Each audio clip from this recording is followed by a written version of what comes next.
Assalamualaikum warahmatullahi wabarakatuh.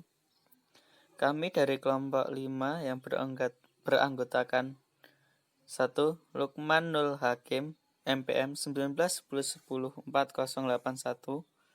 2. Evi Fajar Arifin MPM 1910104131. 3. Fitriani Susi Wulandari MPM 1910104134. Ingin mempresentasikan hasil diskusi kelompok kami dengan materi etika dan budaya organisasi. Berikut ini adalah peta konsep pada materi kali ini. Yang pertama ada budaya organisasi, kedua budaya etis, ketiga budaya organisasi berkinerja tinggi, dan keempat kepemimpinan yang beretika.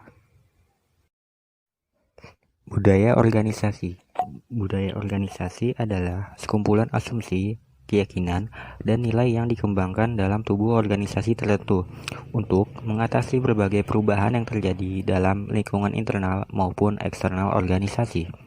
Menurut Sen, seorang pakar antropologi budaya, kelompok mencakup keyakinan-keyakinan atau belief, nilai-nilai yang dianut atau values, percakapan atau conversation, serta tampilan luar atau artefak dari orang-orang dalam kelompok tersebut yang mengatur tata kehidupan mereka dan diwariskan dari satu generasi ke generasi berikutnya.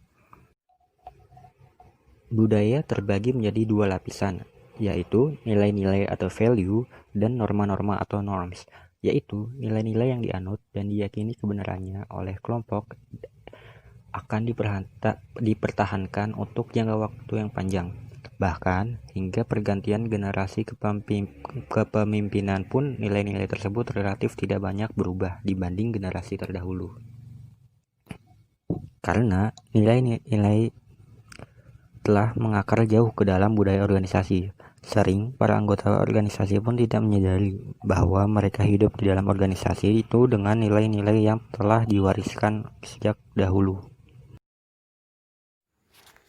Nilai-nilai juga berfungsi sebagai pemersatu tindakan dalam organisasi dengan menyediakan terminologi dan konsep yang sama untuk dipergunakan dalam komunikasi internal.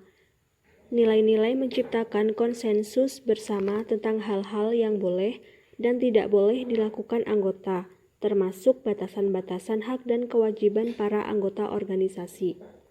Untuk mewujudkan nilai-nilai ini, Rockage tahun 1973 membagi nilai-nilai tersebut ke dalam nilai-nilai utama atau terminal values, yaitu nilai-nilai yang bersentuhan dengan tujuan utama hidup seseorang, misal hidup bahagia, damai, dan sebagainya, serta nilai-nilai instrumental atau instrumental values sebagai perilaku yang diharapkan mampu membawa seseorang mencapai tujuan hidupnya, termasuk ambisius, berwawasan terbuka, teratur, rapi, dan sebagainya.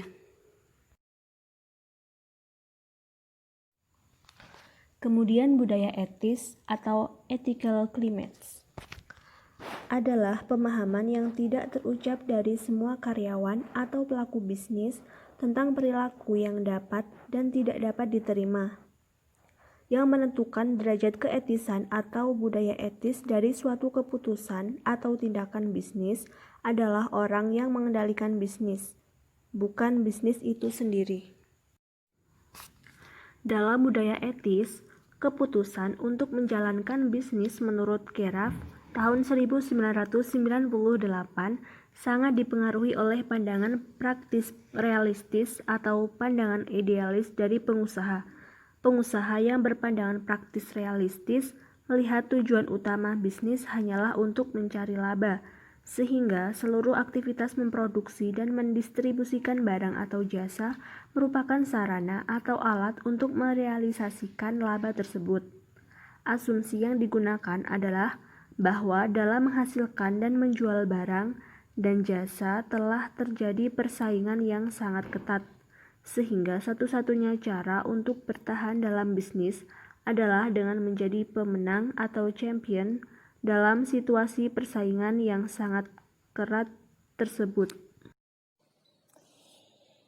Budaya organisasi berkinerja tinggi.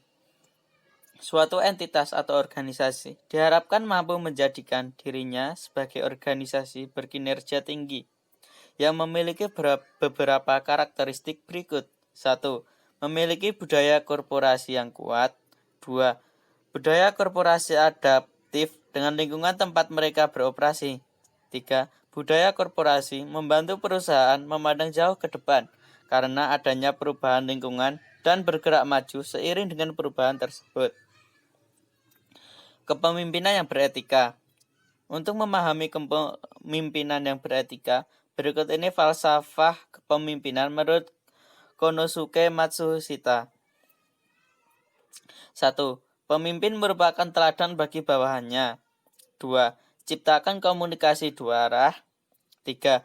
Hindari birokrasi yang menghalangi komunikasi antara bawahan dengan atasan. 4. Beri kepercayaan penuh kepada karyawan untuk menunaikan tugasnya, tetapi jangan lupa berikan bimbingan dan arahan kepadanya. 5. Menjalin hubungan baik dan manusiawi dengan pihak-pihak eksternal perusahaan. 6. Bersikap jujur dalam setiap keadaan. 7. Tanamkan pada karyawan tentang visi dan isi perusahaan. 8. Ciptakan suatu bentuk manajemen partisipasi yang dapat menyalurkan aspirasi para karyawan. Sekian presentasi dari kelompok kami, kurang lebihnya kami mohon maaf.